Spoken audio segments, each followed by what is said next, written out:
Hello friends. मैंने एक ऐसे का टॉपिक दिया था आपको, that was the ultimate renewable energy is the human ingenuity. तो आज हम सबसे पहले तो this is a first topic.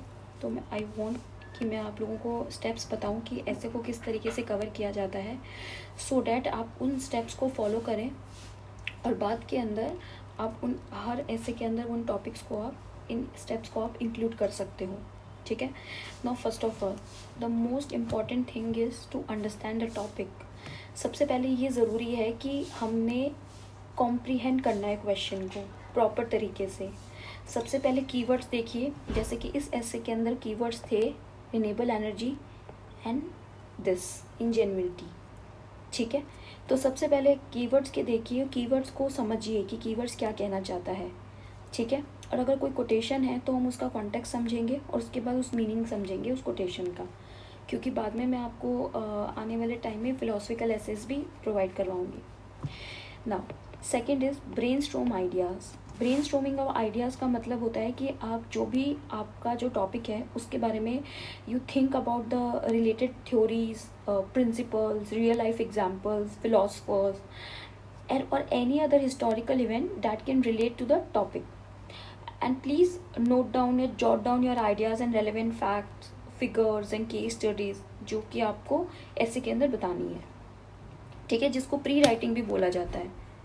This is called pre writing as well. ये आपको कम से कम 10 से 15 मिनट करनी चाहिए before starting an essay. Then create an outline. Create an outline का मतलब होता है एसे के अंदर 3 पार्ट्स होते हैं, introduction, body and conclusion, same like GS. But general studies में टाइम लिमिट होती है, वर्ड लिमिट होती है, और प्लस उसको ऐसे की तरह नहीं किया जाता है। ऐसे के अंदर होता है कि इनको पैराग्राफ फॉर्मेट में लिखा जाता है। तो सबसे पहले आउटलाइन के अंदर हमें सबसे पहले इंट्रोडक्शन के अंदर हम कुछ भी इंट्रोडक्शन स्टार्ट कर सकते हैं ऐसे से रिलेटेड। वो एक कोटेशन हो सकता है, कोई एग्जाम्पल हो सकता है, कोई कॉन्वर्सेशन हो सकती है, कोई स्टोरी हो सकती है, लेकिन वो ऐसी होनी चाहिए that should define the theme of the ऐसे and it should give a brief overview of what you will discuss in this essay. ठीक है। दैट्स इट, नैरो डाउन करना होता है टॉपिक को। देन आता है बॉडी। बॉडी के अंदर बहुत सारे सेवरल पैराग्राफ्स होते हैं जिसके अंदर सब पॉइंट्स डिस्कस करेंगे। ठीक है। और जो भी पॉइंट होना चाहिए वो it should be clearly explain and supported by the examples, case studies, datas, ये सारे पॉइंट्स होने चाहिए। एक प्रॉपर ये होना चाहिए कि हमारा जो ऐसे है उसके सारे पैराग्राफ एक दूसरे से लिंक्ड होने चाहिए। ठीक है। ऐसा नहीं कि आपने अभी पॉलिटिकल सिस्टम के बारे में ऐसे के टॉपिक में लिख रहे हो और सडनली आपने इन्वायरमेंटल एस्पेक्ट के बारे में लिखना शुरू कर दिया है। ठीक है। पॉलिटिकल लिख रहे हो तो पॉलिटिकल ही चलेगा। Then conclusion should summarise the main points of at essay and it should provide a clear standpoint on the topic. Okay. और उसके बाद आपको उसके अंदर कंक्लूड करना है तो वो मोस्टली बैलेंसिंग फुटनोट पे होना चाहिए। और अगर आपका ऐसे का कंक्लूजन इंट्रोडक्शन के रेजोनेट में होता है, मतलब अगर आपने लेट से कोई स्टोरी कॉन्वर्सेशन से स्टार्ट की और आपका कंक्लूजन उसी कॉन्वर्सेशन का एंड कर रहे हो अगर, तो वो ज़्यादा इफेक्टिव लगता है एज पर my point of view. So question essay का टॉपिक था the ultimate renewable energy is the human ingenuity. तो सबसे पहले हमें इंजेन्युइटी का मतलब समझना है। यहाँ पे इंजेन्युइटी का मतलब होता है यहाँ पे क्लियर, ओरिजिनल या इनोवेशन, कि कोई भी ऐसी चीज़ जो कि इनोवेशन की हुई हो, human innovation. The end ultimate, अब यहाँ पे रिन्यूएबल एनर्जी का मतलब होता है कि how human intelligence is an inexhaustible resources. How human intelligence is an inexhaustible resources का मतलब यहाँ पे रिन्यूएबल एनर्जी है।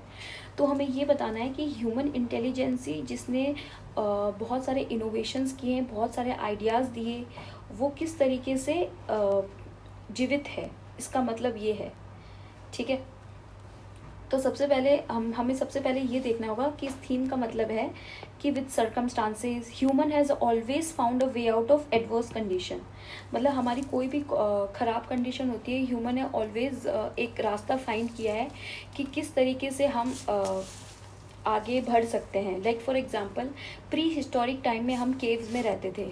Historic time and pre historic time में हम केव्स में रहते थे, लेकिन अब लग्जरी बंगलों में रहते हैं। वाई?